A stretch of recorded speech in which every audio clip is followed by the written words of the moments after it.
ఉమ్మడి విశాఖపట్నం జిల్లాలో ఖాళీ అయిన ఎమ్మెల్సీ స్థానానికి వైసీపీ అభ్యర్థిగా బరిలోకి దిగిన మాజీ మంత్రి బొత్స సత్యనారాయణ ఏకగ్రీవంగా ఎన్నికయ్యారు.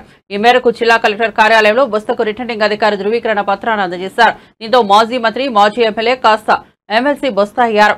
ఏపీ సార్వత్రిక ఎన్నికల తర్వాత జరిగిన తొలి ఎన్నిక కావడం, ఇందులో వైసీపీ గెలవడంతో ఆ పార్టీ శ్రేణులు ఆనందంలో మునిగి తేలుతున్నారు.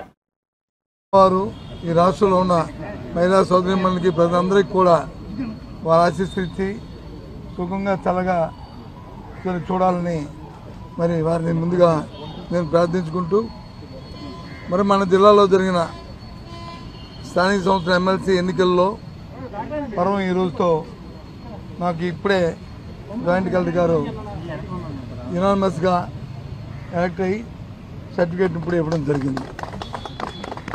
ఈ నేపథ్యంలో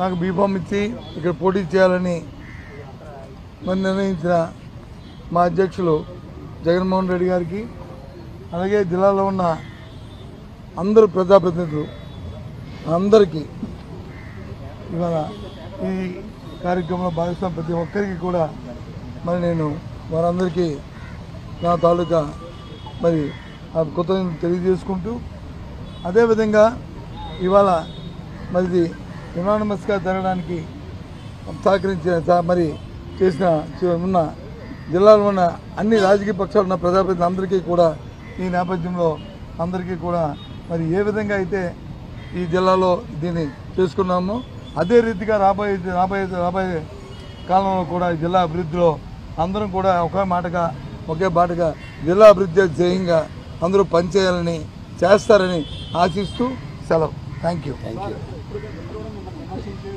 రేపు ఇవాళ మంచి రోజు కాబట్టి ఇవాళ అన్ని ఊరుకొని రేపు పొద్దున్న ప్రెస్ మీట్ పెడతాను, అక్కడ 2 నిమిషాలు మాట్లాడతాను. Okay, thank you.